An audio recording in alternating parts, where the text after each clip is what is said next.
안녕하세요. CU 방위 우량점 점주 시처스입니다. 반갑습니다.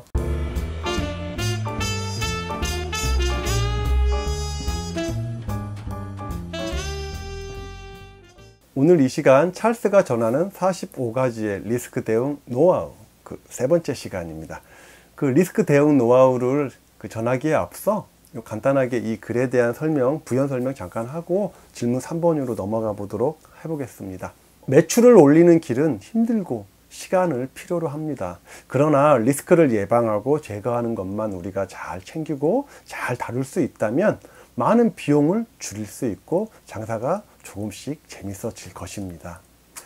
리스크는 피하는 것이 아닙니다. 대응하는 것입니다. 결국 리스크를 감당하는 점주는 많은 기회를 갖게 됩니다. 그리고 리스크 프리미엄 이상의 이익을 얻게 됩니다. 지금부터 쓰는 이 리스크 대응 노하우 45가지의 글은 제가 여러 번의 실행 수정의 반복을 통해서 현재 저희 점포 4개점에서 활용하고 있는 방법 중에 하나입니다.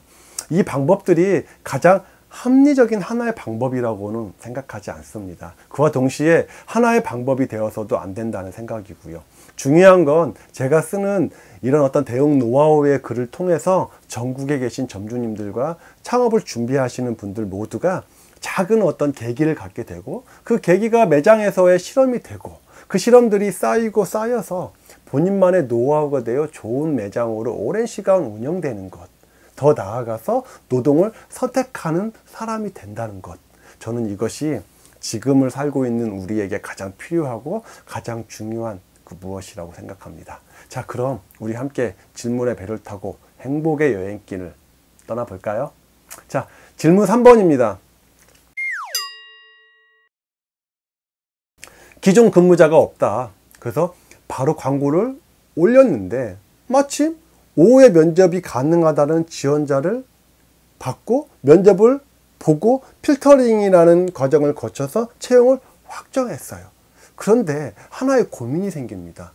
돌아오는 일요일 심야부터 근무를 시작해야 될지, 한 템포 쉬었다가 다음 주 일요일부터 근무를 시작해야 될지에 대한 이 딜레마. 이 질문이 3번은 질문 2번의 연장선 위에 있는 것입니다. 혹시 모르는 분들을 위해서 질문 2번에 대한 이야기를 잠깐 하고 다시 3번으로 돌아가도록 하겠습니다. 질문 2번은 이랬습니다. 주중 심야 근무자가 금요일 오전에 퇴직 알림, 통보의 뉘앙스에 좀 더 가까운 그런 문자를 4개 보내왔다면이었습니다. 이런 상황이 발생되면 우리는 우리가 예상하는 범주, 어떤 경험과 지혜, 그 안에서 해결을 합니다. 중요한 건 이런 상황이 발생되지 않도록 하는 것에 우리는 신경을 써야 된다라고 제가 질문 2번을 통해서 말씀을 드렸죠. 점주와 알바 간의 합의를 이뤄내는 구체적이고 정확한 면접을 봐야 합니다. 그래서 면접 기록표라는 것이 또 있는 거고요.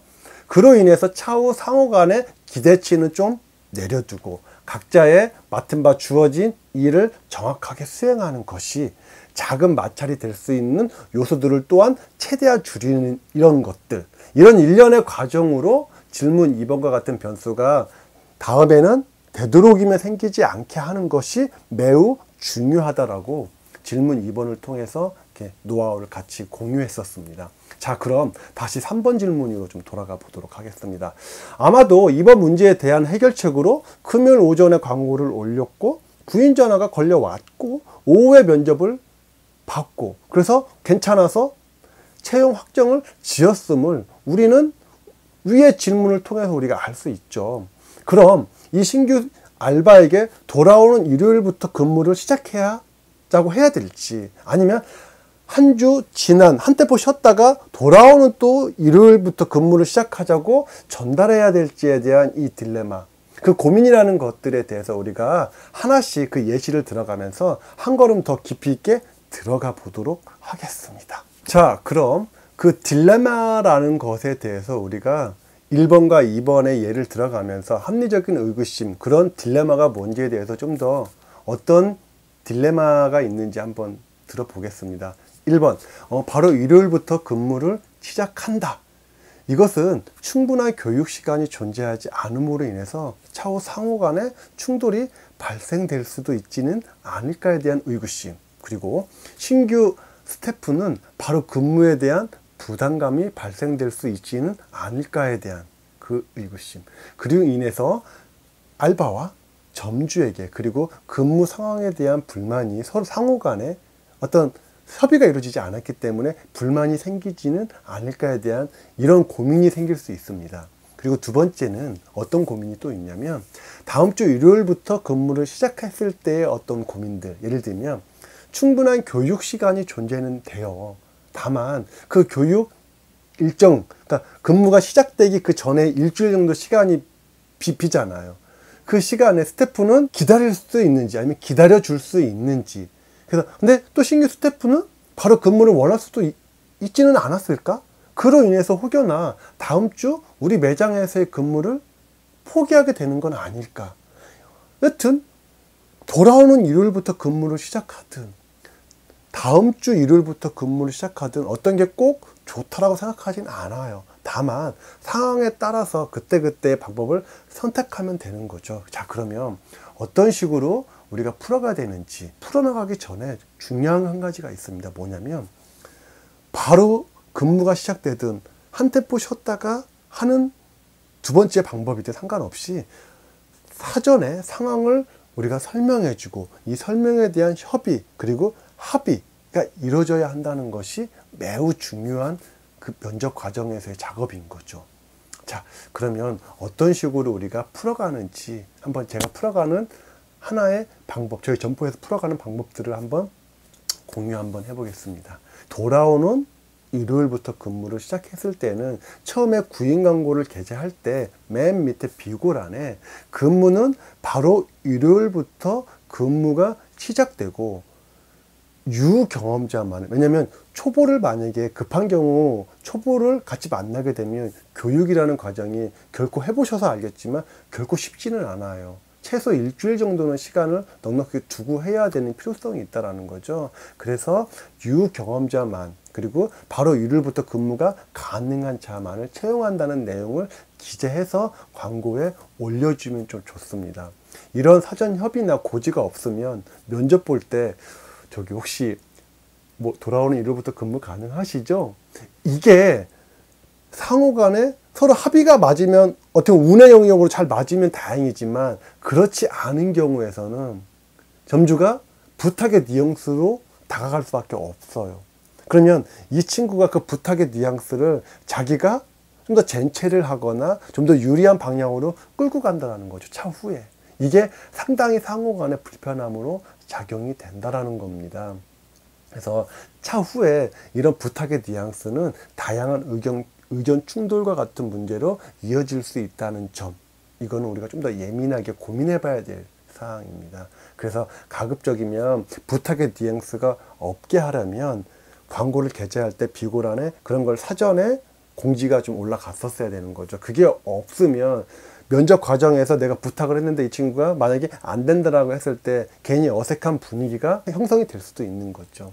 자, 그래서 스태프의 입장에서는 개인적인 스케줄이 있을 수도 있는데 그 스케줄과 부딪힐 경우에는 근무가 어려울 수도 있을 것이고, 더 나아가서 점주에게는 사전 고지 없이 출근을 하지 않는 경우도 발생될 수 있어요. 그러니까 예를 들면 이 자리에서 너무 분위기가 너무 좋으니까 아예 하겠습니다라고 했는데 막상 집에 가는 길에 아니면 집에 가서 약속이 다음 주에 어느 요일에 약속이 있다는 걸 알게 된 거지. 그러다 보니까 이거를 문자를 보내는 게 너무 쉬운 일이라고 생각하는데 이 친구들은 그냥 어떻게 보면 문자를 보내는 것도 어려운 일이라고 생각을 하고 문자를 안 보낼 수도 있으면 하염없이 기다리고 있는 점주는 나중에 약간의 배신을 느끼겠죠. 그때 너무나 힘든 하루가 되고 힘든 밤과 새벽이 될 수도 있는 거죠. 2번에 대한 이야기를 좀 드리겠습니다. 2번은 저희가 주로 활용하는 방법입니다. 그래서 여기서 중요한 건 점주가 근무를 시작할 때 그 주도권, 어떤 매뉴얼과 기준을 가지고 주도권을 갖고 있다는 것은 매우 중요합니다. 요것도 좀 이따가 자세하게 또 한번 말씀드리도록 하겠습니다. 그래서 질문 2번과 같은 문제가 발생이 되면 일단은 이런 거겠죠. 주변에 대체만 전문으로 하는 스태프들이 또 있습니다. 그런 친구들에게 문자를 이제 보내는 방법이 하나 있고요. 그 친구들과 스케줄이 맞으면 그 친구가 이제 그 중간에 텀이 있는 그 일주일을 하면 되는 것이고, 그렇게 했는데 다들 스케줄이 서로 안 맞았어. 그런 경우에는 단기 스태프를 5일간만 할 수 있는 단기 스태프를 구인하는 방법을 사용합니다. 요거는 따로 제가 단기 대체 구인하는 방법에 대한 그 영상은 따로 별도로 찍어서 제 매뉴얼이 또 따로 있습니다. 그래서 저희 카페에는 글이 나와 있긴 해요. 그래서 카페에 오셔서 글을 확인하실 수도 있고요. 차후에 제가 영상을 통해서 다시 한번 만들어 가지고 같이 한번 공유를 한번 해보도록 하겠습니다. 다시 한번 정리하면, 기존 스태프 그러니까 대체만 전문으로 하는 스태프들과 한번 스케줄이 되는지 물어보는 거고, 그게 이제 안 된다고 했을 경우에는 단기 스태프를 이제 저희가 별도로 이제 구인 광고를 하는 거죠. 그래서 물론 서울이라는 특수성이 조금 존재가 돼서 다양한 사람들이 많기 때문에 지원이 오는 걸 수도 있긴 합니다만, 물론 지방들도 어느 정도 선에서는 저는 가능하다라고 생각을 합니다. 그래서 뭐 간단하게 그 심야 스태프, 단기 스태프를 채용하는 방법 중에 하나가, 그러니까 비고란에 이런 것들, 그러니까 이런 사람을 원한다라는 걸 좀 더 구체적으로 써주시는 게 좋습니다. 예를 들면 심야 근무 경험자, 그리고 최소 6개월 안에 편의점 근무를 했던 경험자, 분리수거 물류 정리가 좀 더 가능한 경험이 해봤던 친구들, 그리고 너무 멀지 않은 곳에 거주하는 지원자, 그리고 진정성 있게 문자로 지원한 지원자 등등을 서로 맞춰보고 괜찮다 싶으면 전화를 해서 뭐 이렇게 채용이 되는데, 좀 더 디테일한 거는 제가 따로 한번 영상을 한번 찍어서 올려보도록 하겠습니다. 정리해 볼게요. 바로 시작을 하든 한 템포 쉬었다가 일주일에 시작을 하든 이런 과정을 동일하게 거칩니다. 첫 번째는 구인 광고를 게재하겠죠. 그래서 비고란에 가급적 우리가 원하는 바를 좀 더 상세하게 이제 메모를 하는 거죠. 예를 들면 돌아오는 일요일부터 근무가 시작된다. 이 지원은 그리고 경험자만 지원이 가능하고, 물류라든지 어떤 분리수거 정리가 가능한 자를 우리는 원한다라는 어떤 구체적인 내용을 써주는 거고요. 두 번째로 지원자의 문자 지원을 통해 진정성을 확인한다. 질문 1번에서 우리가 좋은 알바를 채용하는 방법에 대한 이야기를 할 때 이제 진정성과 성실성에 대한 이야기를 저희가 좀 말씀드렸고요. 3번은 면접 기록표에 의한 면접을 진행한다. 화면에 면접 기록표 양식이 있고요. 저희 카페에 또 오시면 면접 기록표 양식을 보실 수 있습니다. 그래서 그렇게 그거의 어떤 매뉴얼에 의해서 면접을 이제 보는 과정이고요. 그래서 이런 스태프로 하여금 우리가 이렇게 규칙적이고 시스템적으로 운영된다는 것을 어떤 그 지원하는 스태프에게 전달이 될 수 있고, 상호 간에 좀 더 이렇게 예민한 내용들을 면접의 과정에서 합의를 이룰 수 있게 도와주는, 그래서 면접에서 매우 중요한 그 경영 기법 중에 하나라고 저는 생각을 합니다. 그래서 이것도 조만간에 면접의 일련적인 과정, 그래서 최종 확정하는 것까지에 대한 어떤 영상을 제가 별도로 찍어서 한번 올려보도록 하겠습니다. 많은 도움이 아마 되시리라 생각을 합니다. 네 번째, 본사 스태프 교육을 보냅니다. 지금은 코로나19 때문에 일단은 그 본사 프로그램이 지금은 아직 안 하고 있습니다. 그래서 저희 점포에서 지금 하고 있는데, 이 교육이 참 좋았던 게, 기본적으로 어떻게 보면 각이 잡혀서 오는 겁니다. 거기 가면. 본사에서는 따로 저희한테 비용을 청구하거나 그런 건 없고요. 다만 저희가 스태프에게 4시간의 어떤 시급을 같이 급여에 적용해서 이제 지급을 하면 됩니다. 왜냐면 그런 포스 교육, 친절 교육을 기본만 해가지고 이제 저희 매장에 오면 저희는 거기에다가 조금만 다듬어 주기만 하면 좋은 스태프가 되긴 하죠. 요거를 저희는 예전부터 꼭 했었는데 너무나 좋은 프로그램이라고 생각을 합니다. 이게 지방에도 있는지는 제가 정확히는 알 수 없지만 지방에는 그렇게 활성화되어 있지는 않은 것 같더라고요. 물론 서울에서도 많이 활성화되어 있지 않은 것 같은데, 저는 이거를 적극적으로 좀 점주님들께서 많이 활용하셨으면 좋겠습니다. 다섯 번째, 상호 간의 합의가 우리가 이루어졌다면 근로계약서를 이제 바로 작성하고 필요한 서류들을 좀 받고, 그래서 첫 근무일에 서류를 제출해 달라고 그 문자를 보냅니다. 등본 한 통, 신분증 앞뒷면, 사본, 그리고 계좌번호까지. 돌아오는 일요일 밤부터 아니면 바로 일요일부터 이거는 상황에 따라서 우리가 하면 되는 겁니다. 그래서 정리 한번 해보겠습니다. 이런 일련의 과정들을 준비되어 있고 어떤 절차에 의해, 기준에 의해서 우리가 주도권을 갖고 진행한다는 것은 제게 있어 되게 큰 의미가 있는 겁니다. 앞으로도 이런 어떤 맥락에서 많은 이야기들이 오고 갈 것인데요. 그게 한 어떤 문장으로 얘기하면 이것입니다. 사전 협의라는 것입니다. 이게 사전에 어떤 협의를 한다는 것, 이게 제 운영 스타일일 수도 있습니다.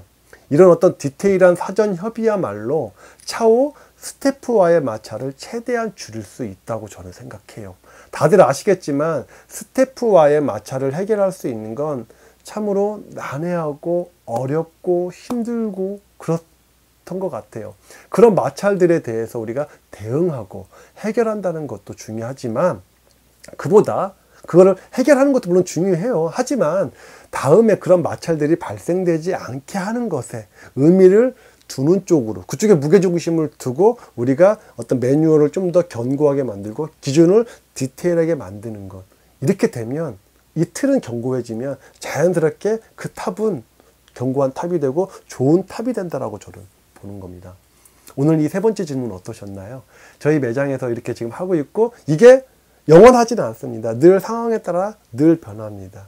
우리는 이거를 믹스할 수 있고 응용할 수 있어야 된다고 보는 거죠. 그러려면 이 기준이 무엇이고 이것에 의해서 어떤 인과관계가 있는지는 우리가 알아야 될 필요성이 있다고 보는 거고요. 오늘 이 세 번째 질문은 여기까지 하는 걸로 하고요. 다음 4번 질문에서 또 그 여러 회원님들, 시청자분들 제가 찾아뵙도록 하겠습니다. 끝까지 시청해 주셔서 감사합니다.